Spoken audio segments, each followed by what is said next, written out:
अस्सलाम वालेकुम दोस्तों मैं हूं डॉक्टर इमरान कादिर और आज मैं डिस्कस करूंगा पर्सनल हाइजीन के ऊपर। और पर्सनल हाइजीन यानी कि जो हफ्ज़ाने सेहत के असूल है उसमें जो गलतियां की जाती हैं, 12 गलतियां जो हम करते हैं हफ्ज़ाने सेहत के असूलों को मद्देनज़र रखते हुए, उसके ऊपर आज हम बात करेंगे। दोस्तों फर्स्ट ऑफ ऑल मैं बात करूंगा ओवर बाथिंग के ऊपर। नहाने के साथ ना बड़े हमारे शुगल मेले जुड़े होते हैं। जब कोई बंदा बहुत ज़्यादा नहाता है तो उसको भी हम मजाक का निशाना बनाते हैं। दोस्त आपस में बैठे हों या वैसे कोलीग्स हों, ये भी देखिए नहाता रहता है, हर वक्त नहाता रहता है, बहुत नहाता है। या कोई ना नहाता हो, कम नहाता हो, उसको भी हम ऐसे शुगल में लगे रहते हैं। ये देखिए फ़लाँ बंदा जो है वो तो नहाता ही नहीं है काफ़ी देर। तो नहाने के ऊपर आज बात करते हैं। अच्छा, इसमें यह है कि अगर किसी शख्स को बहुत ज़्यादा पसीना आता है, यानी कि उसका काम इस तरह का जिसमें बहुत पसीना बहाना पड़ता है, उस काम इस तरह का जो गंदी जगह पे, यानी कि जैसे गाड़ियों की वर्कशॉप है वहाँ पे नीचे लेट के गाड़ी के काम करना है, या उसके अलावा कोई और वर्कशॉप में जैसे जिसमें जिस्म और कपड़े गंदे मंदे मैले के चैले हो जाने हैं, पसीना बहुत ज़्यादा आना है, इस तरह की जगह पे आउटसाइड पे काम करने वाला बंदा है तो उसको तो रोज़ाना नहाना चाहिए। और अगर कोई शख्स ऐसे है कि जिसका काम इस तरह का नहीं है, एसी में उसने काम करना है, डस्ट बिल्कुल नहीं है, साफ़ सुथरी जगह पे काम करना है, और जैसे कंप्यूटर से रिलेटेड काम है, क्लोज्ड बंद ऑफिस के अंदर, तो उस शख्स को जो है ना रोज़ाना नहीं नहाना चाहिए, उसको दूसरे या तीसरे दिन नहाना चाहिए। देखिए, जब हम रोज़ाना नहाते हैं, अगर हमें नहाने की ज़रूरत नहीं है, नहाने से हमारे बॉडी के ऊपर एक वैक्स की लेयर होती है स्किन के ऊपर, वो उतर जाती है, तो वो हमारी स्किन की प्रोटेक्शन के लिए होती है, हमारी स्किन की इम्यूनिटी को बढ़ाती है और हमारी स्किन के ऊपर ड्राइनेस और क्रैक्स नहीं आने देती। जब हम बहुत ज़्यादा नहाते हैं तो स्किन के ऊपर क्रैक्स आ जाते हैं और स्किन ड्राई हो जाती है और इन्फेक्शन के चांसेस बहुत ज़्यादा हो जाते हैं। तो ये है कि अगर तो जिस्म पसीना वगैरह ज़्यादा आता है या इस तरह काम है तो रोज़ाना नहाएं, वरना दूसरे या तीसरे दिन नहाएं। और ये भी नहीं करना कि हफ्ता नहीं नहा रहे, बहुत लंबा अरसा भी गैप ना दें, दूसरे तीसरे दिन फिर भी नहा लिया करें लाजमी। ये थी ओवर बाथिंग के ऊपर। नेक्स्ट हम बात करेंगे कॉटन स्वैब। कान के अंदर जो है ना कॉटन बड या कॉटन स्वैब, वो बहुत सारे लोग डालते हैं जी, कान की मैल साफ़ कर रहे हैं, कान की वैक्स साफ़ कर रहे हैं, इसको यूज़ नहीं करना चाहिए। देखिए उसमें बहुत सारे लोग तो ये करते हैं जी कि जो वैक्स होती है ना उसको आगे और धकेल देते हैं और बिल्कुल कान के पर्दे के साथ लगा देते हैं और कान बंद हो जाते हैं वैक्स की वजह से। या कुछ लोग तो कान का पर्दा ही फाड़ लेते हैं या इसमें और इन्फेक्शन इंट्रोड्यूस कर लेते हैं।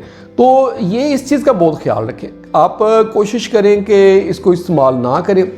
और वैसे जो ये वैक्स होती है ना कान की, ये फ़ायदे के लिए होती है। इसमें एक तो कान की इम्यूनिटी बेहतर होती है, दूसरा जो हमारा साउंड सिस्टम होता है जो हमने सुनना होता है उसकी मॉडिफिकेशन के लिए इसकी बहुत इंपॉर्टेंस है। तीसरा ये कि ये जो है जो कान के अंदर कीड़े मकोड़े और सो रहे हैं या इस तरह के इंसेक्ट्स वगैरह कान के अंदर नहीं घुसते, इसी वैक्स की वजह से नहीं घुसते। इस वैक्स की वजह से वो रिपेलेंट रहते हैं, यानी कि दूर रहते हैं। तो ये वैक्स का बड़ा फ़ायदा है। अगर किसी के वैक्स बहुत ज़्यादा बनती है, उसकी वजह से कान बंद हो जाता है, तो इसको इस्तेमाल ना करें कॉटन बड को। आप उसकी जगह पे सोडा ग्लिसरीन इस्तेमाल कर लें। सोडा ग्लिसरीन के 3 से 4 ड्रॉप्स हर 5-5, 6-6 घंटे के बाद कान में डालें।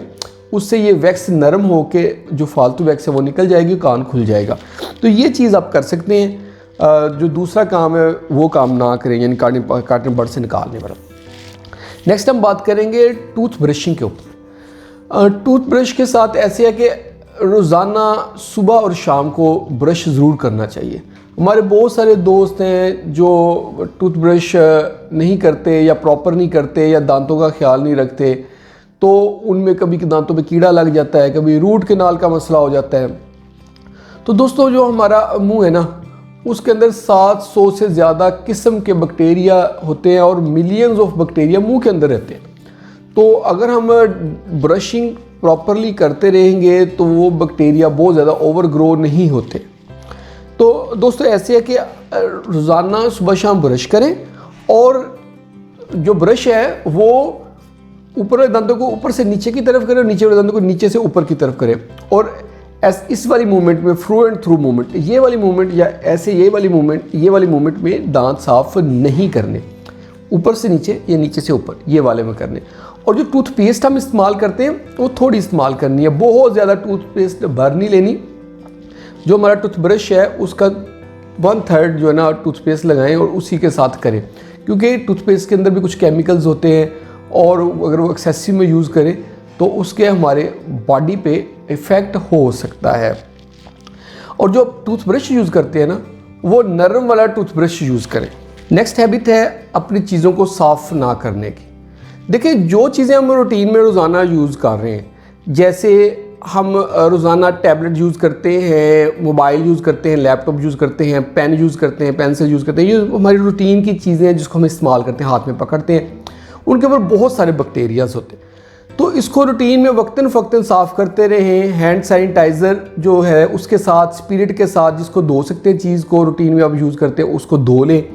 तो ये चीज़ें जो है ना, ये लाजमी करें, अपनी चीज़ों को साफ़ रखें और सैनिटाइज़ वक्तन फ़क्तन करते रहें।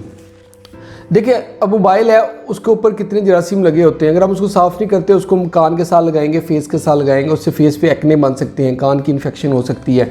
तो इसलिए इस चीज़ का बहुत ख्याल रखें और इनको रेगुलर साफ़ करते रहें। दूसरा, जब हम इनको हाथ लगाते हैं, वो हाथ लगा के हम कुछ चीज़ खा लेते हैं तो उससे हमारी पेट की इन्फेक्शन भी हो सकती है, तो इसलिए इनको साफ़ करना ज़रूरी है।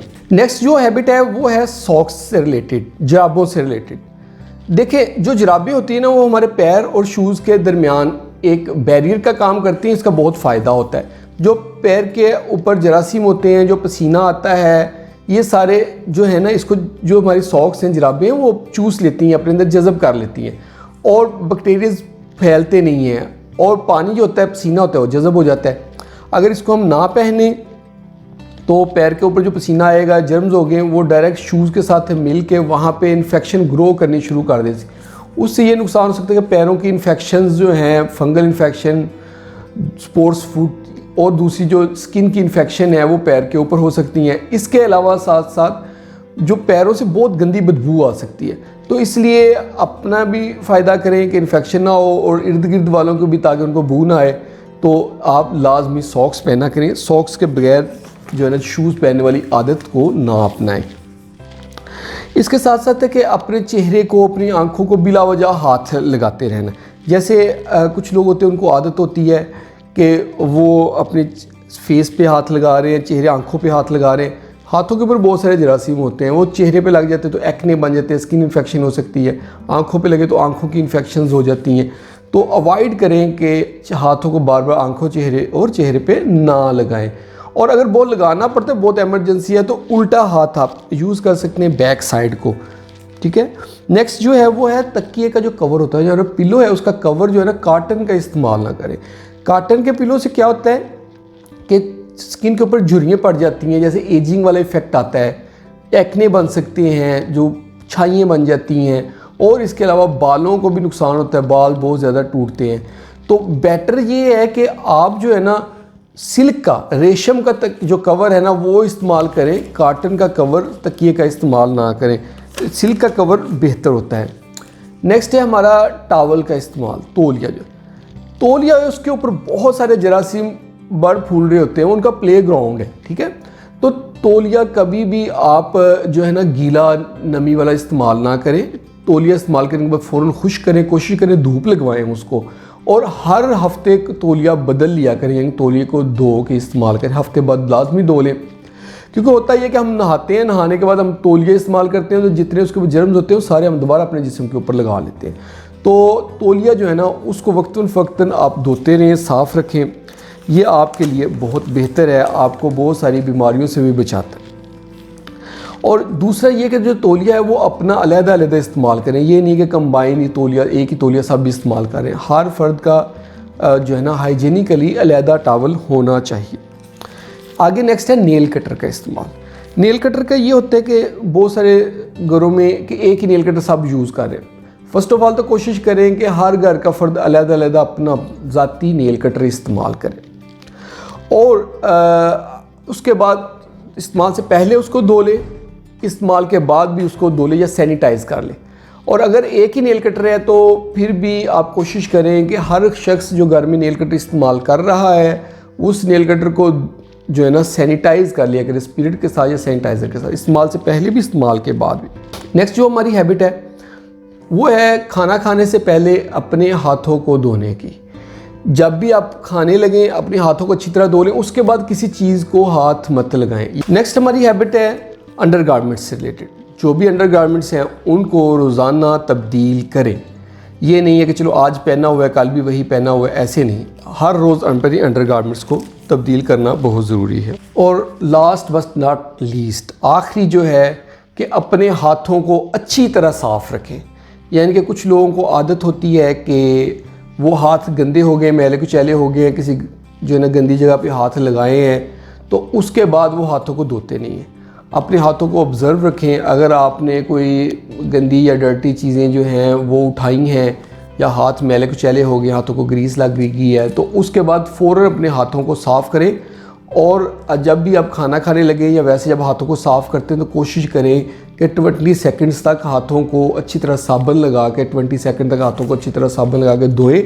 जाग बनाए, जाग बना के ऊपर अच्छी तरह पानी बहाएं, तो इस तरह हाथ साफ़ होंगे। ये थी हमारी वीडियो जो पर्सनल हाइजीन के ऊपर थी। होप आपको वीडियो पसंद आई होगी।